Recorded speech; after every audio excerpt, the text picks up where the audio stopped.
नमस्कार मित्रों, आज मैं आपको एक स्टोरी सुनाने वाला हूं जिसमें भगवान राम के समय यानी आज से त्रेता युग के समय की स्टोरी है। और त्रेता युग में भगवान राम कितनी बार आ चुके हैं और हर युग में कितनी बार रिपीट हो चुका है, ऐसी रामायण कितनी बीत चुकी है, इसके बारे में कबीर सागर नामक ग्रंथ में एक स्टोरी हमको देखने को मिलती है। ये स्टोरी कबीर सागर नामक ग्रंथ में ज्ञान सागर में पेज नंबर 43 पे बताई गई है।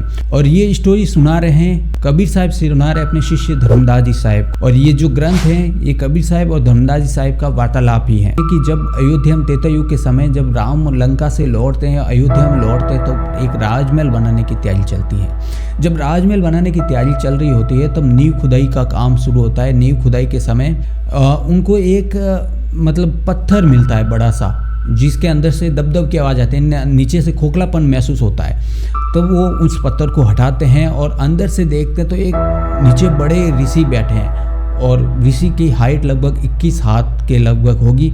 जब उनके पास ऋषि भगवान राम पहुंचते हैं, परंतु थोड़ा संकोच होता है, थोड़ा डर होता है, उनको भय लगता है कि कहीं ऋषि हमको श्राप न दे दे क्योंकि हम उनको डिस्टर्ब कर रहे हैं।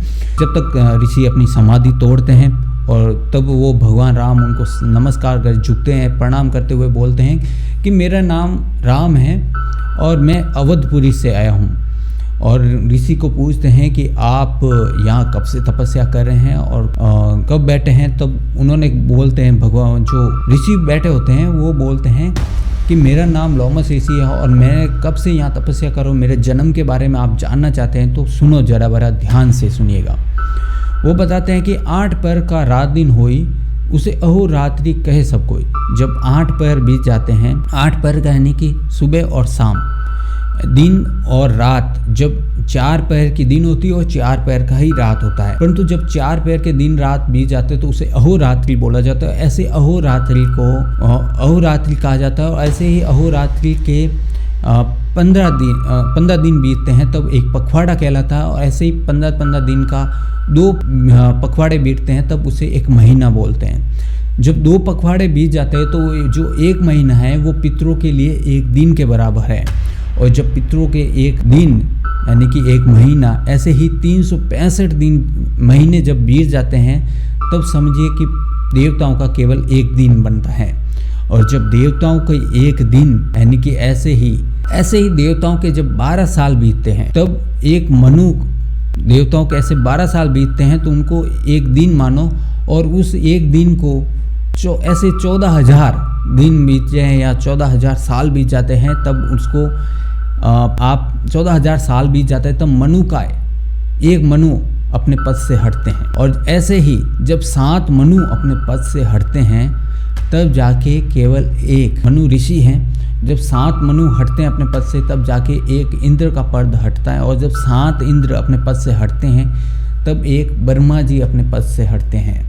और जब 7 ब्रह्मा अपने पद से हटते हैं तब भगवान विष्णु अपने पद से 1 भगवान विष्णु अपने पद से हटते हैं। ऐसे ही 7 भगवान विष्णु जब अपने पद से हटते हैं तो 1 भगवान शिव अपने पद से हटते हैं। ऐसे ही जब 16 बार भगवान शिव अपने पद से हटते हैं तब लोमस ऋषि कहते हैं कि केवल मेरा 1 बाल झड़ता है। ये देख के, ये सुन के भगवान राम को थोड़ा क्रोध भी आता है और थोड़ा अचंभित भी होते हैं, परंतु वो अपने आगे की स्टोरी विश्वास दिलाने के लिए लोमस ऋषि उनको पहले ही कुछ बता दें, उनके मन में क्या चल रहा है वो बता देते हैं। वो बोलते हैं कि आप जो मेरे को अंगूठी भेंट करने की सोच रहे हैं उसके बारे में बड़ा ध्यान से सुनिएगा। ये जो कमंडल में पड़ी हुई अंगूठियाँ है ना, पहले आप उनको गिन लीजिएगा।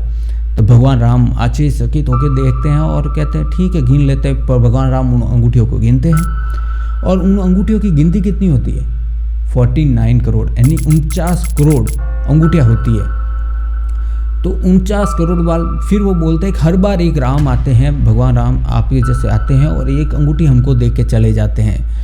तब भगवान राम को उनकी बातों पे विश्वास होता है। जब भगवान राम को ये पर्चा मिलता है ना तब जाके ही उनको उनकी बातों पे विश्वास होता है कि ये सत्य कह रहे हैं। फिर वो लोमस ऋषि कहते हैं, उनको बताते हैं कि आपका आगे और अवतरण होगा भगवान कृष्ण के रूप में। और ऐसे ही रामायण कितनी रिपीट हो चुकी है और हर बार ऐसे ही रिपीटेबल होता है। जैसे हम किसी प्रोग्राम का एक हिस्सा हैं और हमारे पीछे कोई प्रोग्रामिंग की गई है, वैसे ही हम प्ले करते जा रहे हैं। और वो फिर कबीर साहब अपने शिष्य धर्मदास जी साहब को बताते हैं कि ऐसे ही काल हैं जो अपने आगे की आप पंक्तियों को यहाँ नीचे स्क्रीन पे दी गई हैं, इन पंक्तियों में बताते हैं अपने शिष्य धर्मदास जी साहिब को क्या बताते हैं, ये देखते हैं। और लॉमस ऋषि और क्या बोलते हैं कि ऐसे राजपाट और ऐसे स्वर्ग के सुख कितने राजा तो हो चुके हैं, आगे आप और इच्छा की माया यानी इच्छा से आप एक कृष्ण भगवान नाम से एक लीला और करेंगे, ये बताते हैं लॉमस ऋषि। तब कबीर साहब क्या बताते हैं, इस स्टोरी का विश्लेषण क्या बताते हैं अपने शिष्य धर्मदास जी साहिब को। वो कहते हैं जिस राम को आप सभी दुनिया पूजते हो, जपते हो, ताको तो ऐसा व्यवहार है, उनका तो ऐसा व्यवहार है, बाजी दिखाए जीव सब राका, यानी जो बाजी का मतलब होता है खेल दिखाते हैं, एक लीला दिखाना, खेल दिखाना, एक खेल दिखाते हैं और अंत में सभी को मार देते हैं और अपने पास रखते हैं। और जीव जो है, आत्मा जो है उनके पास पड़ी है, वो कभी कुछ नहीं कर सकती और वो मोक्ष नहीं पा सकती। ताते सत शब्द चित्त रहो, आप सत शब्द के बिना यहाँ से इस काल चक्र से निकलना नामुमकिन सा है। आप जिसे समझ रहे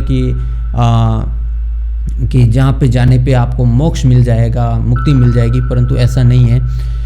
काल फांस कैसे मुक्तावे जब लग सतनाम नहीं पावे, काल की फांस से आप कैसे मुक्ति पाएंगे जब तक आप अपने हृदय में सतनाम धारण नहीं करेंगे, गुरु के उपदेश नहीं लगे। तो ऐसे ही उन्होंने ये स्टोरी बताई है। ऐसे ही स्टोरी मैं आपको सामने और भी लेते आऊँगा।